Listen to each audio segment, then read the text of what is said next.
Hello दोस्तों, नमस्कार। क्या हाल है? स्वागत है आपका खबर एचपी में। तो आइए नजर डालते हैं हिमाचल की तमाम मुख्य बड़ी खबरों पर। अगर इससे पहले आप वीडियो को लाइक नहीं किए हैं तो लाइक कर दीजिए और चैनल में नए हैं तो चैनल को सब्सक्राइब कर लीजिए। हिमाचल में शुरू हुआ पहली शिक्षक माह कार्यक्रम, घर पर मिलेगा सीखने का मौका। हिमाचल प्रदेश सरकार ने बच्चों के सर्वांगीण विकास में माताओं की अहम भूमिका को लेकर समग्र शिक्षा के अंतर्गत प्री प्राइमरी कक्षाओं के लिए पहली शिक्षक माह कार्यक्रम का आगाज कर दिया है। बता दें कि इस कार्यक्रम की शुरुआत सीपीएस आशीष बुटेल ने मंडी जिला के सुंदरनगर से की। इसके शुभ आरंभ पर प्रदेश भर से प्री प्राइमरी कार्यक्रम के जिला समन्वयक, प्री प्राइमरी कार्यक्रम के कोर ग्रुप सदस्य, चयनित ब्लॉक एलिमेंट्री एजुकेशन अधिकारी, केंद्र मुख्य शिक्षक, अध्यापक, चुनिंदा प्री प्राइमरी से संबंधित बच्चों की माताएं आदि शामिल हुए। इसके अतिरिक्त प्रदेश की सभी प्राथमिक पाठशालाओं के अध्यापक, अभिभावक, विशेष रूप से बच्चों की माताएं, एसएमसी सदस्य एवं अन्य हितधारक वर्चुअल माध्यम से कार्यक्रम में मौजूद रहे। हिमाचल के 5 जिलों की 16 ग्रामीण सड़कों को नाबार्ड ने दी मंजूरी, 90 करोड़ जारी। हिमाचल प्रदेश में 16 ग्रामीण परियोजना सड़कें बनेंगी। नाबार्ड ने इसके लिए 90 करोड़ रुपए की राशि जारी की है। यह सड़कें जिला शिमला, कांगड़ा, हमीरपुर, बिलासपुर और चंबा में बनेंगी। सभी सड़कें विधायक प्राथमिकता वाली है। उल्लेखनीय है कि विधायक प्राथमिकता के बाद लोक निर्माण विभाग ने इन सड़कों की डीपीआर तैयार की थी। इसके बाद प्रस्ताव नाबार्ड को भेजा गया था। करीब 4 महीने बाद नाबार्ड ने प्रदेश सरकार को पैसे जारी किए हैं। लोक निर्माण विभाग के engineer in chief Ajay Gupta ने कहा कि अब विभाग की ओर से इन सड़कों के लिए टेंडर आमंत्रित किए जाएंगे। सड़कों के निर्माण को लेकर समय अवधि तय की जाएगी। उन्होंने कहा कि हिमाचल के हर गांव को सड़क सुविधा से जोड़ा जाना है। 500 आबादी वाले गांव सड़क सुविधा से जुड़ चुके हैं। 250 आबादी वाले सभी गांवों को इससे जोड़ा जा रहा है। उन्होंने कहा कि प्रधानमंत्री ग्राम सड़क योजना चरण 3 के तहत 250 से ज्यादा सड़कें मंजूर हुई हैं। इसको लेकर भी टेंडर प्रक्रिया शुरू की गई है। मुख्यमंत्री सुखविंदर सिंह सुक्खू बोले, हिमाचल को बनाएंगे देश की पर्यटन राजधानी। मुख्यमंत्री सुखविंदर सिंह सुक्खू ने कहा कि अगले वर्ष के लिए सरकार का मुख्य एजेंडा हिमाचल प्रदेश को भारत की पर्यटन राजधानी के रूप में विकसित करना है। उन्होंने कहा कि प्राकृतिक आपदा से हुई तबाही के बाद युद्ध स्तर पर बहाली का काम किया है और हिमाचल प्रदेश सर्दियों के मौसम में पर्यटकों के स्वागत के लिए तैयार है। उन्होंने देश विदेश के पर्यटकों को हिमाचल प्रदेश आने और इससे प्राकृतिक सौंदर्य का आनंद लेने के लिए आमंत्रित किया। उन्होंने बुधवार को नई दिल्ली में एक कार्यक्रम में भाग लिया। चंद्र कुमार बोले, गोबर खरीद योजना के तहत खंड स्तर पर स्थापित होंगे क्लस्टर। कृषि मंत्री चंद्र कुमार ने कहा कि सरकार ने दूध खरीद मूल्य में 6 रुपये की वृद्धि सहित पशुपालकों और किसानों के हित में अनेक ठोस निर्णय लिए हैं। जनवरी 2024 से गोबर खरीद योजना शुरू की जाएगी। गोबर खरीद योजना के तहत खंड स्तर पर क्लस्टर स्थापित किए जाएंगे। उन्होंने यह जानकारी कृषि और पशुपालन विभाग की समीक्षा बैठक की अध्यक्षता करते हुए दी। योजना का क्रियान्वयन करने के लिए पशुपालन और कृषि विभाग के 2 नोडल अधिकारी नियुक्त किए गए हैं। पहले चरण में एक ब्लॉक में 250 किसानों को पंजीकृत किया जाएगा। छोटे सीमांत और प्रगतिशील किसानों को कृषि के साथ साथ मुर्गी पालन, मौन पालन अपनाने के लिए प्रेरित किया जाएगा। सीएम सुक्खू के दुबई से लौटने के बाद मंत्रियों बटेंगे विभाग, कई के पोर्टफोलियो बदलेंगे। मुख्यमंत्री सुखविंदर सिंह सुक्खू के दुबई लौटने के बाद ही नए बने 2 मंत्रियों को विभाग में बटेंगे। कई के पोर्टफोलियो बदलने की संभावना है। जयसिंहपुर के विधायक यादवेंद्र गोमा और घुमारवीं के विधायक राजेश धर्मानी को मंत्री पद की शपथ दिला दी गई है। मुख्यमंत्री सुखविंदर सिंह सुक्खू बार बार कई मंत्रियों को अपनी परफॉर्मेंस सुधारने की बात करते हुए रहते हैं। विभागों में क्या क्या चल रहा है, मुख्यमंत्री स्वयं हर सोमवार को सभी विभागों के अधिकारियों के साथ बैठक करते हैं। अगर किसी कारणवश सोमवार को बैठक नहीं होती है तो वो अगले दिन अधिकारियों को बैठक के लिए बुलाया जाता है। इसमें नई नई योजनाओं को लेकर विचारों का आदान प्रदान किया जाता है। सूत्र बताते हैं कि मुख्यमंत्री सुक्खू कई मंत्रियों के कार्यों से संतुष्ट नहीं है। ऐसे में इनके विभाग बदलकर किसी दूसरे मंत्री को दिए जाने हैं। वह कार्य में दिलचस्पी न लेने वाले कई मंत्रियों को छोटे महकमे देने का मामला भी सरकार के विचाराधीन है। हालांकि मुख्यमंत्री के दुबई से लौटने के बाद ही इस पर फैसला लिया जाना है।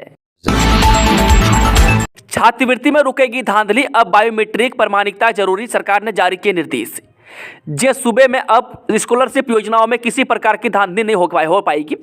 सरकार के निर्देशानुसार अब बायोमेट्रिक प्रमाणिकता अनिवार्य कर दी गई है। संबंधित जिले के उप निदेशक, मुख्य अध्यापक, प्रधानाचार्य सहित स्कॉलरशिप प्रभारी के अंगूठे के निशान लेंगे। साथ ही योजना में आवेदन करने वाले विद्यार्थी की भी बायोमेट्रिक प्रमाणिकता की जाएगी। नेशनल स्कॉलरशिप पोर्टल के तहत विभिन्न मैट्रिक और प्री मैट्रिक योजना के तहत अब यह व्यवस्था रहेगी। शिक्षा निदेशालय की ओर से इस संदर्भ में प्रदेश भर के समस्त जिला उप निदेशकों को दिशा निर्देश जारी कर दिए हैं। साथ ही बायोमेट्रिक प्रमाणिकता के कार्य को जल्द से जल्द पूरा करने के निर्देश दिए हैं। प्री प्राइमरी कक्षाओं के लिए पहली शिक्षक माह का आगाज, वर्चुअल जुड़ी हजारों माएं। हिमाचल प्रदेश सरकार ने बुधवार को सुंदरनगर में समग्र शिक्षा के अंतर्गत प्री प्राइमरी कक्षाओं के लिए पहले शिक्षक माह कार्यक्रम की शुरुआत की। समारोह में मुख्य संसदीय सचिव शिक्षा आशीष बुटेल ने बतौर मुख्य अतिथि शिरकत की। आशीष बुटेल ने पहली शिक्षक माह पुस्तक का विमोचन भी किया। बुटेल ने कहा कि वास्तव में बच्चे के लिए पहली शिक्षक माह ही है। सरकार ने अनूठे कार्यक्रम की शुरुआत की है, इसलिए इस कार्यक्रम का सभी अधिक से अधिक फायदा उठाएं। बता दें कि इस कार्यक्रम के साथ बच्चों का भविष्य जुड़ा है। पहली शिक्षक माह कार्यक्रम का मुख्य उद्देश्य माताओं को बच्चों के साथ घर पर विकासात्मक, शारीरिक, बौद्धिक, सामाजिक, भावनात्मक, भाषा एवं सृजनात्मक गतिविधियों कराना है। इसके अलावा स्वास्थ्य, सुरक्षा एवं पोषण से संबंधित आवश्यकताओं के लिए जागरूक करने तथा बच्चों को स्कूल के वातावरण से परिचित करवाने में शिक्षकों की सहायता के लिए माता को समर्थन बनाना है। HRTC कंडक्टर भर्ती परीक्षा की उत्तर कुंजी जारी, आपत्तियां दर्ज कराने को दिए 5 दिन। हिमाचल प्रदेश राज्य लोक सेवा आयोग ने 10 दिसंबर को ली गई कंडक्टर भर्ती की लिखित परीक्षा की उत्तर कुंजी जारी कर दी है। आयोग की वेबसाइट पर अपलोड की गई उत्तर कुंजी को लेकर अभ्यर्थी अपनी आपत्तियां दर्ज करवा सकते हैं। बता दें कि 14 से 18 दिसंबर तक आपत्तियां दर्ज की जा सकती है। आपत्ति दर्ज कराने वाले अभ्यर्थी को प्रति प्रश्न आपत्ति 100 रुपये का गैर वापसी योग्य शुल्क ऑनलाइन मोड में देना होगा, जो प्रति पेपर अधिकतम 500 प्रति पेपर तक सीमित है। आयोग ने पथ परिवहन निगम में कंडक्टरों के 360 पद भरने के लिए परीक्षा ली थी। प्रदेश के 148 परीक्षा केंद्रों 35,200 अभ्यर्थियों ने यह परीक्षा दी थी। कंडक्टरों के 360 पदों के लिए 43,075 अभ्यर्थियों ने आवेदन किया था। आपत्तियां दर्ज करने या शुल्क जमा करने का कोई अन्य तरीका मान्य नहीं होगा। बिना अपेक्षित शुल्क जमा की गई आपत्तियों पर विचार नहीं किया जाएगा। अभ्यर्थी टेलीफोन नंबर 017726293738 या 2624313 और टोल फ्री नंबर 1800180804 पर भी संपर्क कर सकते हैं। दिवाली के 1 माह बाद गिरिपार सराज घाटी सहित आनी और निर्मल में बूढ़ी दीपावली पर्व की धूम। देश भर में भले ही दीपावली का त्यौहार ठीक 1 माह पहले मनाया जा चुका है, पर सिरमौर के कई इलाके ऐसे भी हैं जहां दीपावली नहीं बूढ़ी दीपावली मनाई जाती है। सिरमौर के गिरिपार इलाके की 100 के करीब पंचायतों में इसका आगाज हो चुका है। इसके अतिरिक्त कुल्लू के आनी, निर्मल व मंडी की सराज घाटी में भी इस पर्व की धूम है। इस पर्व को मनाने के पीछे कई धार्मिक मान्यताएं हैं। अक्सर सुनने को यही मिलता है कि गिरिपार इलाके के लोगों को राम के अयोध्या लौटने का पता 1 माह देरी से चला। इस वजह से यह पर्व बूढ़ी दीपावली के तौर पर मनाया गया है। कई लोग इसे स्वीकारते हैं, कई में इसे लेकर संशय हैं। कई क्षेत्रों में इस त्यौहार को मनाने के पीछे फसलों के भंडारण में देरी तो कई दैत्यराज बलि से भी जुड़ते हैं। सिरमौर के सिलाई इलाके की सभी 35 पंचायतों में इस त्यौहार को धूमधाम से मनाया जाएगा। इन पंचायतों में 5 दिन तक पारंपरिक व्यंजनों के साथ मेहमानों की खातिरदारी होगी। कई जगह सांस्कृतिक कार्यक्रम होंगे। इसके अलावा संगड़ा उपमंडल और राजगढ़ विकास खंड की कुछ एक पंचायतों में भी इस त्यौहार को मनाया जाएगा। पहले विंटर कार्निवाल के लिए तैयारियां शुरू, हिमाचली कलाकार देंगे प्रस्तुतियां। हिमाचल प्रदेश की राजधानी शिमला के पहले विंटर कार्निवाल को लेकर तैयारियां शुरू हो गई है। नगर निगम महापौर सुरेंद्र चौहान और ग्रामीण विकास मंत्री अनुरुद्ध सिंह ने बुधवार को इस संबंध में टाउन हॉल में अधिकारियों की बैठक ली। मंत्री ने निर्देश दिए हैं कि इस साल के अंत में होने वाले इस कार्निवाल की तैयारियां शुरू की जाए। 25 दिसंबर से 31 दिसंबर तक मनाए जाने वाले कार्निवाल में हिमाचली की संस्कृति से जुड़ी प्रस्तुतियां दी जाएंगी। इसमें हिमाचली कलाकार अपनी प्रस्तुतियां पेश करेंगे। इनके लिए मंच तैयार करने के भी दिशा निर्देश दे दिए गए हैं। वन विभाग की राज्य स्तरीय खेलकूद प्रतियोगिता में 700 खिलाड़ी दिखाएंगे दमखम। वन विभाग की राज्य स्तरीय forest sports meet and duty meet Hamirpur में 15 से 17 दिसंबर तक सिंथेटिक ट्रैक पर आयोजित की जाएगी। इस प्रतियोगिता में प्रदेश के सभी वन मंडलों से 700 से ज़्यादा महिला एवं पुरुष खिलाड़ी हिस्सा लेंगे। इसके अलावा इस टूर्नामेंट के आयोजन के लिए 150 ऑफिशियल की भी तैनाती भी की जा रही है। DFO हमीरपुर राकेश शर्मा ने पत्रकार वार्ता करते हुए कहा कि इस स्पोर्ट्स मीट का थीम फिटनेस फॉर नेचर रखा गया है। राकेश कुमार ने बताया कि इसमें 13 से ज़्यादा टीम में आ रही है। उन्होंने बताया कि स्पोर्ट्स मीट में table tennis, kabaddi, badminton, volleyball, athletics जैसी प्रतियोगिताएं आयोजित की जाएंगी। ग्रामीण डाक सेवकों की हड़ताल दूसरे दिन भी जारी, निकाली रैली। ग्रामीण डाक सेवकों की हड़ताल लगातार दूसरे दिन बुधवार को भी जारी है। ग्रामीण डाक सेवकों की हड़ताल के चलते कुल्लू जिला की 95 शाखाओं में कामकाज ठप हो गया है। हड़ताल के चलते मनरेगा भुगतान, सामाजिक सुरक्षा पेंशन, बचत खाता, जमा निकासी कार्य और डाक सेवाओं का आदान प्रदान नहीं हो रहा है। जिला कुल्लू ग्रामीण डाक सेवक संघ के अध्यक्ष सुचिंद्र सिंह ने कहा कि इससे पहले भी कई बार सरकार के समक्ष इन मांगों को रखा गया, लेकिन सरकार की ओर से उन्हें सिर्फ आश्वासन ही दिया गया। स्वदेश दर्शन योजना के अंतर्गत पौंग बांध और सात के धरोहर गांव में सर्वे शुरू, पर्यटन को मिलेगा बढ़ावा। ये सांस्कृतिक और ऐतिहासिक विरासत की पहचान को फिर से स्थापित करने के अलावा पर्यटन को बढ़ावा देने के लिए भारत सरकार की स्वदेश दर्शन योजना के तहत जिला कांगड़ा के चिन्हित स्थान पौंग बांध व इसके साथ लगते धरोहर गांव में कवायद अब और तेज हो गई है। वह योजना को धरातल पर उतारने के लिए अब यहां का सर्वे करवाया जा रहा है। मैं इसके लिए गठित 6 सदस्यों की टीम अब इस परियोजना को लेकर पूरे क्षेत्र में उन सभी संभावनाओं की तलाश में जुट गई है। इसके आधार पर इस क्षेत्र में यह परियोजना सही ढंग से धरातल पर उतर सके, इसके बाद इस परियोजना को लेकर बजट का प्रावधान कर इस योजना को आगे बढ़ाया जाएगा। मैं इस सर्वे में मुख्य बिंदुओं में पौंग बांध, गुलेर, डाटा सीबा, मसरूर क्षेत्र व संभावनाओं के अनुरूप गांवों और कस्बों में पर्यटन को बढ़ावा देने के लिए अनछुए पहलुओं, इतिहास व सांस्कृतिक लोक विद्याओं, परंपराओं को देश विदेश से आने वाले लोगों को बताया जाएगा। मैं इसका मुख्य उद्देश्य ग्रामीण स्तर पर युवाओं को रोजगार स्थापित करने के साथ साथ पर्यटन से अर्थव्यवस्था को बढ़ाना चाहिए। सरकार का 1 साल का कार्यकाल निराशाजनक, 12 महीने में लिए 12 जन विरोधी फैसले। जे 1 साल के जश्न को लेकर भारतीय जनता पार्टी लगातार कांग्रेस सरकार को घेरने में जुटी हुई है। वह कांग्रेस दिवस मनाने के बाद अब भाजपा मीडिया विभाग के प्रभारी और विधायक रणधीर शर्मा ने सरकार पर जुबानी हमला बोला है। वह रणधीर शर्मा ने कहा कि वर्तमान कांग्रेस सरकार का 1 साल निराशाजनक रहा है और इस 1 साल में जनता को अनेकों विफलताएं देखने को मिली। इस सरकार में प्रत्येक वर्ग ने केवल मात्र इंतजार करने का कार्य किया। वहीं महिलाओं ने प्रतिमाह 1500 रुपये, युवाओं ने नौकरियों का, किसान बागवानों ने फसल के दाम तय करने का और गोबर दूध खरीद का इंतजार किया। यहाँ तक कि मंत्रियों ने लंबे समय तक अपने मंत्री पदों का भी इंतजार किया। उन्होंने कहा कि सरकार ने 1 साल में 12 जन विरोधी निर्णय लिए। इसने उसके बाद जश्न मनाकर आपदा में लोगों को मिले जख्मों पर नमक छिड़कने का काम किया है। 21 को विधानसभा का घेराव करेंगे एचआरटीसी पेंशनर्स, पेंशन न मिलने पर आंदोलन करने को मजबूर। एचआरटीसी के पेंशनर्स व उनके परिवार सदस्य 21 दिसंबर को धर्मशाला में विधानसभा का घेराव करेंगे।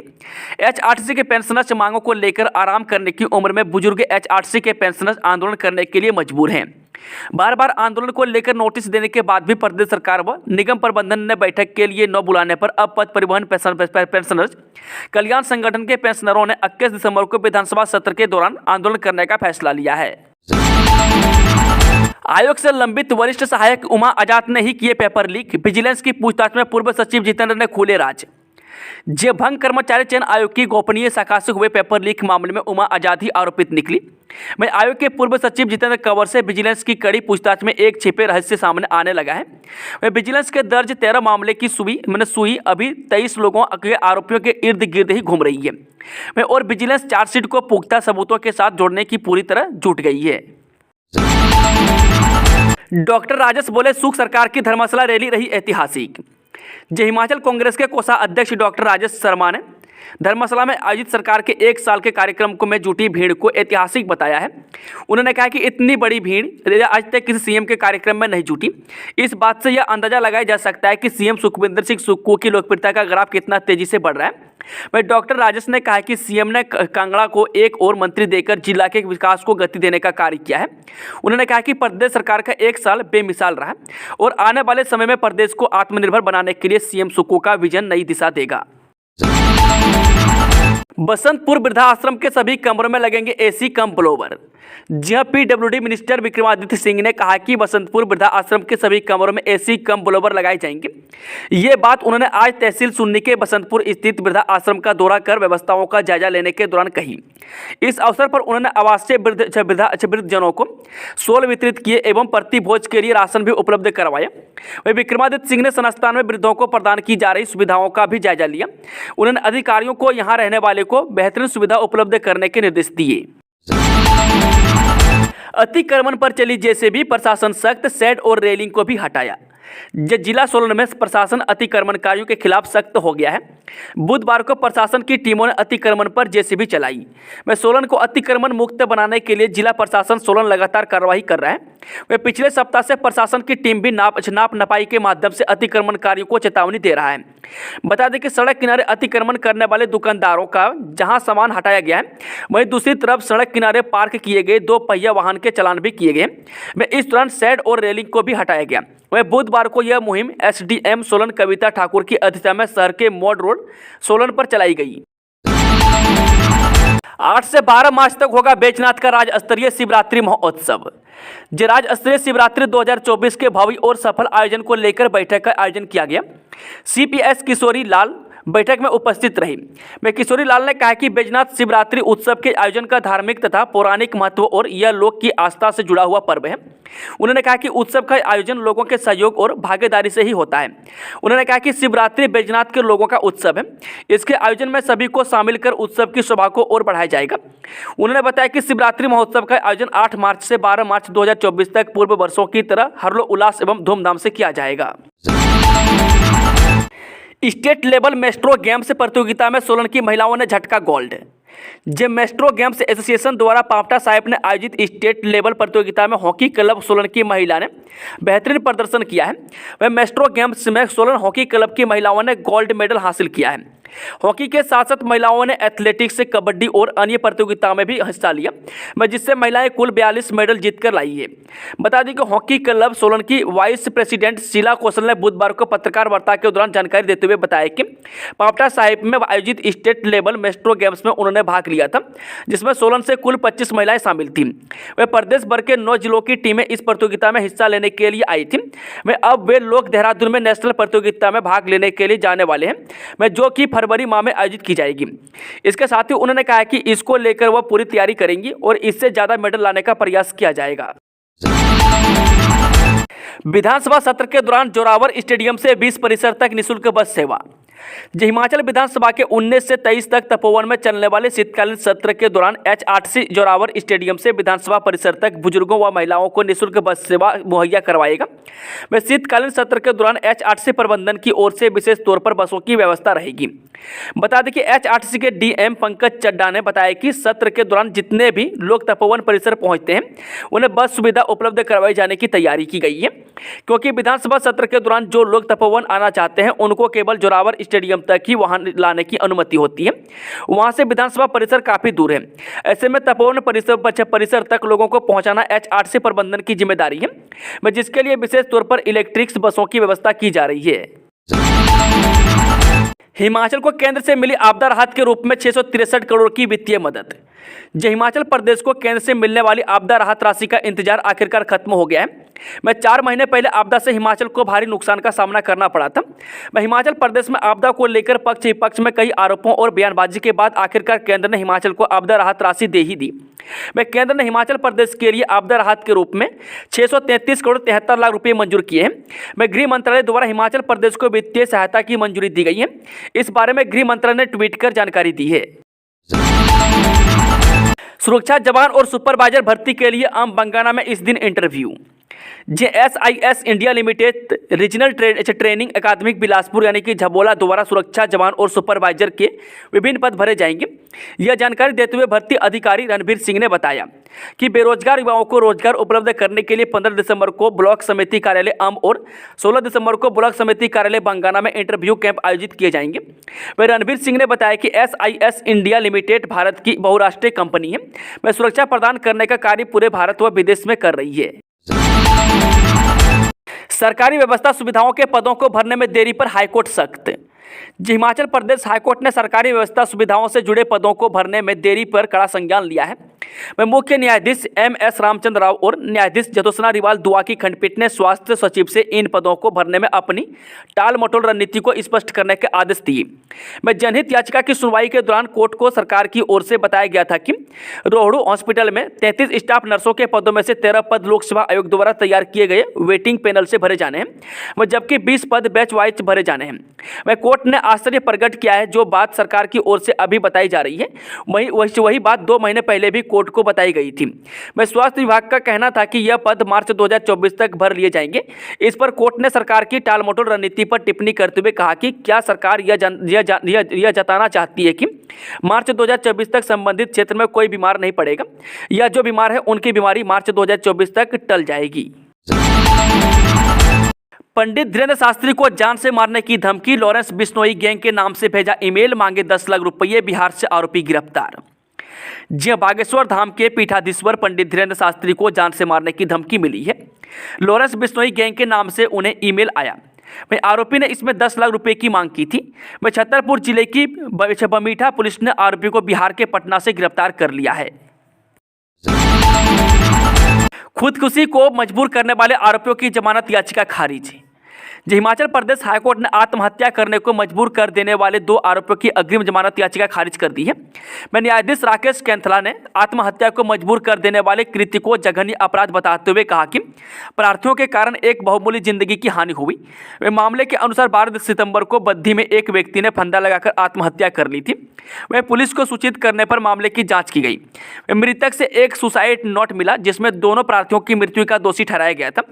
वह मृतक के बेटे ने पुलिस को दिए बयान में बताया कि इसके पिता रेडिएटर रिपेयर की दुकान चलाते थे। वह दोनों आरोपियों ने मृतक को 20,000 रुपये उधार दे रखे थे। यह राशि 60 दिनों में ब्याज सहित 24,000 लौटानी थी, परंतु दोनों आरोपी मृतक पर 10 दिनों के भीतर उक्त राशि लौटाने का दबाव बनाने लगे। वह मृतक ने 24,000 रुपये लौटा दिए, परंतु उसे बताया कि राशि ब्याज सहित 88,000 रुपये हो गई है, इसलिए यदि यह रकम नहीं लौटाई गई तो उसका घर बेचकर यह राशि वसूल ली जाएगी। हिमाचल में गोबर खरीद के लिए बनेंगे क्लस्टर, एक ब्लॉक में 250 किसान होंगे रजिस्टर। हिमाचल प्रदेश में मुख्यमंत्री सुखविंदर सिंह सुक्खू के नेतृत्व वाली सरकार 2 रुपये प्रति किलो के हिसाब से गोबर खरीद शुरू करने जा रही है। 11 दिसंबर को मुख्यमंत्री सुखविंदर सिंह सुक्खू ने धर्मशाला के पुलिस ग्राउंड से इसकी घोषणा की है। इसके बाद कृषि मंत्री चौधरी चंद्र कुमार ने बुधवार को कृषि और पशुपालन विभाग की समीक्षा बैठक की। बैठक की अध्यक्षता करते हुए चौधरी चंद्र ने कहा कि प्रदेश के किसानों की आर्थिकी सुदृढ़ करना सरकार की प्राथमिकता है। सरकार ने दूध खरीद मूल्य में 6 रुपये की बढ़ोतरी के साथ पशुपालकों और किसानों के हित में अनेक ठोस फैसले लिए हैं। उन्होंने कहा कि प्रदेश में जनवरी 2024 से गोबर खरीद योजना शुरू की जाएगी। संसद की सुरक्षा में चूक, कूदने वाला सागर शर्मा लखनऊ में चलाता था ई रिक्शा, मां बोली मैं कुछ नहीं जानती। देश की राजधानी दिल्ली में स्थित संसद की सुरक्षा में सेंध लगाकर सदन में कूदने वाले आरोपी सागर शर्मा लखनऊ का रहने वाला है। वह यहीं पर ई रिक्शा चलाता था। हालांकि कुछ माह पहले ही सागर बेंगलुरु में रहकर वापस आया था। उसके बाद से ही वह किराए का छोड़ खुद का रिक्शा खरीदने के लिए अपने घर में बात करता था। वह राजधानी के मकान नगर इलाके में रहने वाले सागर शर्मा की मां ने बताया कि वह अपने दोस्तों के साथ निकला था। चलिए वो चलते हैं आज की आखिरी खबर। अमेरिका में राष्ट्रपति पद के भारतवंशी उम्मीदवार रामास्वामी को जान से मारने की धमकी, आरोपी गिरफ्तार। अमेरिका के न्यू हैम्पशायर के एक व्यक्ति पर सोमवार को एक निर्धारित अभियान कार्यक्रम से पहले एक भारतवंशी रामास्वामी राष्ट्रपति पद के उम्मीदवार को जान से मारने की धमकी देने वाले टेक्स्ट संदेश भेजने का आरोप लगाया गया है। संघीय अभियोजकों ने यह जानकारी दी। हालांकि अमेरिकी अटॉर्नी कार्यालय ने उम्मीदवार का नाम नहीं बताया। हालांकि रिपब्लिकन उम्मीदवार विवेक रामास्वामी के प्रवक्ता ने सोमवार को कहा कि टेक्स्ट उनके अभियान के लिए निर्देशित थे। दोस्तों, आज की खबरों का सिलसिला समाप्त होता है। अगर जानकारी पसंद आई तो वीडियो को लाइक, शेयर, चैनल को सब्सक्राइब जरूर करें।